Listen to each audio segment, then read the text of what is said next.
Westchester County, New York, I'm on a mission to talk to 914 people in the 914. Today, I am at the Westchester Content Co in Terrytown to talk to the owners of both Westchester Content Co and the Westchester Drone Ops, JR, Frank, and Dan. We talk about growing up in Westchester, all of the awesome content they've been creating, and of course, their favorite spots in the county. So let's have an awesome conversation in their podcast studio. For all that's around here in the 914.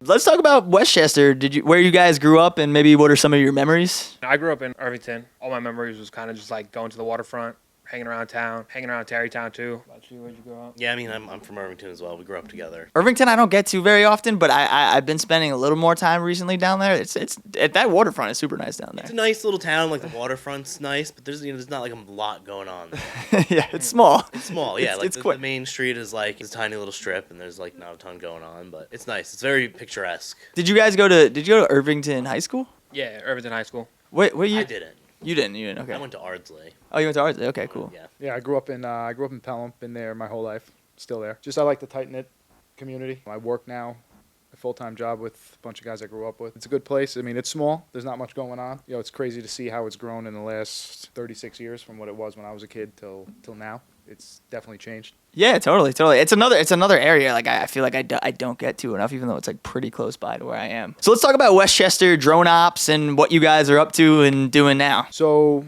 I started it in 2020 with Max, who's the business partner in it. My full-time job is I'm a career firefighter, and we were working on thermal imaging with drones. I saw the benefit in it, using it for structure fires, giving an overhead of thermal and all that. So I got sent for training, all that. We were going to build out a unit, and then the pandemic hit. So I had all this training, I had certification, and couldn't really do much with it because everyone was home. So I just started going out and flying, really learning how to take a picture, really working on my movements with the drone, how to use it the right way. And Max was working one night, sent me an Instagram page. He goes, I just made you a page for all your pictures. Oh, nice. And I'm like, okay. He goes, just keep sending them to me. So I just kept sending him, shots I was taking, and we started getting messages, hey, can you do this for us? Can you do that for us? And it kind of grew from there. Didn't really work out being a one-man band. And then we had a cell phone tower inspection job with 65? Yeah, there was like a ton of them. Yeah, there was about 65 cell phone towers we had to inspect with the drones all up and down. How far? We were going far. Yeah, like an hour, Brewster, Connecticut, like all over. Yeah, so from there, we put out a Facebook ad for commercial drone operators. That's where Max and I met Dan. And Dan also flies FPV, which is awesome. It was a great addition to the business. And, with Dan comes JR. It's a bit like a package deal, which for me, I was definitely fortunate to have the two of them come on board. The one FPV I couldn't do. I get nauseous even in a simulator. Trying to run a job where I'm flying, doing the groundwork at the same time, you start to make a lot of mistakes because you're switching from camera, you're switching, you screw up your settings. We've kind of segregated it into like JR handles the ground video and the editing, Dan handles the drone ops and the FPV stuff with me, and we have have a couple photographers we bring in too on certain jobs. The biggest thing was Dan having his Part 107 operator's license, because I don't think a lot of people understand the fact that if you're getting paid or compensated in any way when you're flying a drone, or whatever it is, whether it's content, website pictures, you have to have a commercial drone operator's license. Actually, not even if you get paid. It's anything like the way the FAA states is like in furtherance of a business. So if you're doing something that you're not even necessarily getting paid for, but it's like advertising and helping a business make money, then you have to be a licensed operator to do it.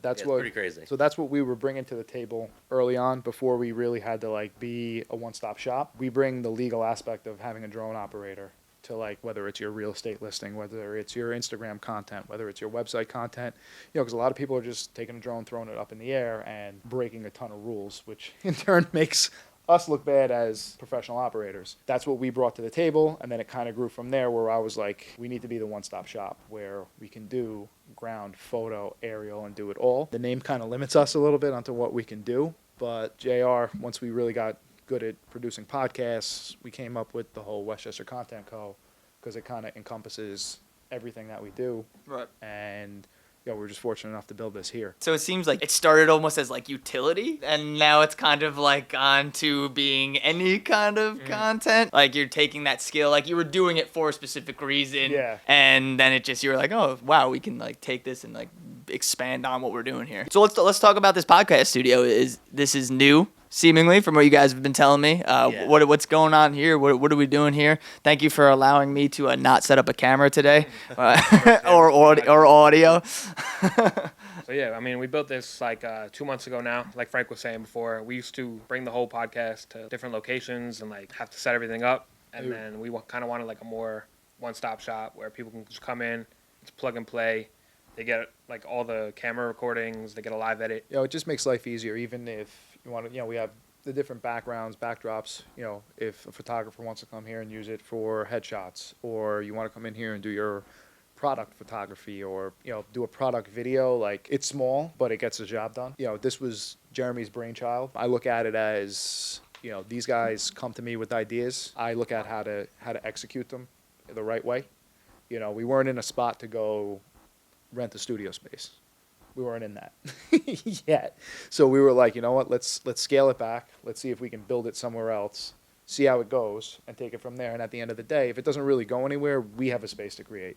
Correct. We have a space for these guys to do whatever they need to do. I relate to that heavy because I'm a musician, and I've always kind of recorded my own music, and my basement has always just been a dungeon where I like have slowly built on it to being a better and better studio over years. And now I work in a pro studio, but I still do a lot of recording in my basement just because it's in my basement, and like I have access to this beautiful facility, and then it's still just like, so I totally get the like, hey, we can't afford to do this bigger thing. But I think the cool takeaway from that is that it's kind of like what we were talking about before we got on camera, which is like, if you want to create something, no matter what it is, like you don't have to have that thing you think you need. You don't have to go sign a commercial lease or have all the craziest gear, or have like, it's like, if you want to make content, you can kind of just do it if you figure it out, almost on any budget in any space or whatever. 100%. So I definitely this space is cool, and anyone in Westchester should definitely come check this out if you got a podcast or any kind of, like you're saying, testimonials, instructional videos. This is one set. We have another one, 2 chairs. You have the 2 Two chairs. chairs over there. Just 2 people. We're working on a bar top setup, which will be more so for like instructional stuff, or like Dan builds. Set it up however you really want. Yeah. That you can fit on this, like Yeah. it's kind of built on a little platform stage, but whatever we're you gonna can fit do. up here. Hopefully in the winter we're gonna use it a lot more. Dan builds his own FPV drones from the ground up, so we can mount a camera to the ceiling, have him describing and You live stream in here. stream Yeah. how he does a build. Yeah, so it has a lot of capability for a small space, which is great. This is, like I said, this was Jeremy's brainchild. Yeah, I think for someone who wants to like create their own podcast too, this is just a good, easy, like affordable way to try it out. It's not like a super expensive way to, rent a big studio. It's a little bit smaller of a space.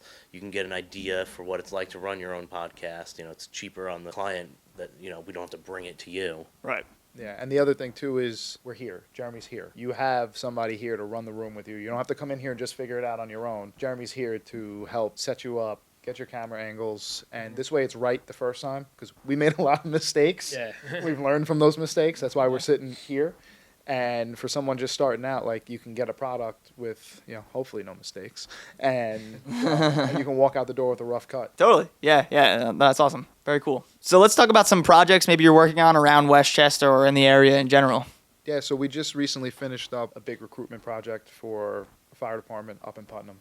Cool. It was an all-day project. I mean, these guys grinded it out from, we were there at 8:30 in the morning to like 11 at night. Yeah. Just to make sure we nailed it. We didn't want to make it a 2-day thing, but it's it's a recruitment video, so we have to cover all aspects of it, what they do on a daily basis, history of the department. We did rollers with the vehicles just to show them in action. We do a good job of taking what you're good at and featuring it, and that's like our big thing is making the content the client wants. Whereas we'll write up a concept for a client just to get their ideas rolling. They either approve it or they have us modify it. This way we have some sort of game plan when we get there. They know what they're going to get from us. We give them some sort of concept, easily achievable for them for their goals. It flowed really well. I mean, we come up with a shot list and we just get it done. Let's talk about Westchester Drone Ops, the drone part of this. Yeah, so I mean, I kind of just started like flying FPV drones as a hobby, and I don't know if you like know what FPV is exactly, but it's kind of like where you put the goggles on, like virtual reality, and you're seeing what the drone sees. I like to tell people it's like being inside like Star Wars in a pod racer. But yeah, you're seeing what the drone sees, and it moves in a lot more kind of like dynamic way than like a regular camera drone would. I started that kind of like just as a hobby in like 2016. Started like building my own drones. It's come a long way in just like, you know, the last like 7-8 years. I got the license to do it, and then what's gonna happen? I spent $150 to get a license. Am I not gonna use it? What's the worst that could happen, you know? And I found Westchester Drone Ops, and from there it kind of just started getting kind of wild. And I bought these little tiny drones called Cinewhoops that they have like prop guards on them, so you can fly them around people, and they're light. They're less than 250 grams, which is like the legal weight limit to fly around people. And we just started sending the drone through every little gap you could find. I mean, I've flown through like little holes through the movie theater, through like the projection. Yeah, I saw that. And then flew through a moving boat, like all kinds of crazy stuff.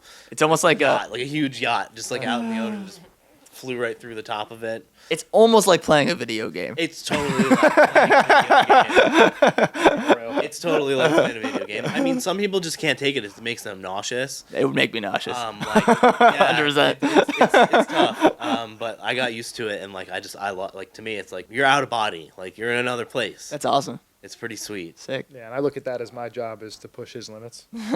To be like, I know you can do this. Yeah. You know, even if it takes 2 or 3 takes, like once we nail it, we'll nail it. I mean, just like the other day, like we were gonna have Dan fly through lined up fire trucks with people sitting in them. Yeah, it was 3 fire trucks in a row with all the windows lined up. And like I know he can do it because I've seen him putting that drone through a smaller gap than that was. And you know, he's like, I think this is gonna take a bunch of tries.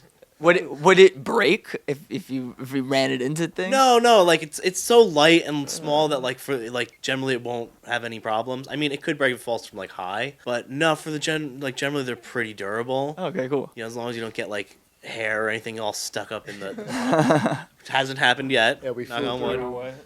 we flew through a dance studio last week. Flew through a yacht club. We've flown through Christmas displays. We've flown through movie theaters. Yeah, the fly through is huge. Tree farms. Tree farms. Yeah. The one takes. I really like the one take style of video.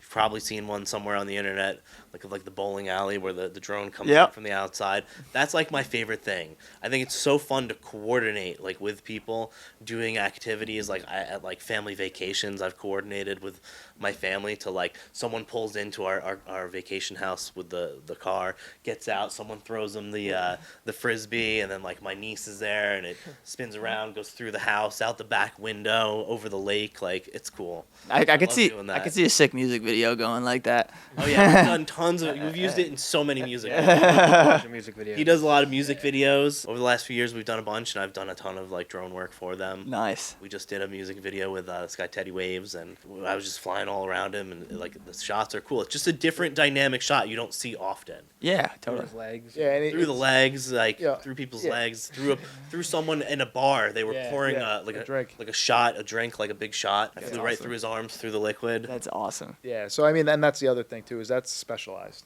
So you can get your 107, you can fly a drone like me, but what Dan does is specialized. So that's like something we also bring to the table, and like it's huge because once a client sees that, they're like, you can do that. It's like, just wait, just wait. Then he comes out with the goggles on, and they're like, Yeah. what the hell is What's this he doing? nerd doing? Yeah, like, we're in the middle of a dance studio last week, and he's just like sitting on the bench with his goggles on and a controller, and there's kids dancing and everything, and like they're all like looking by like, what's going on here? So name 3 of your favorite spots in Westchester.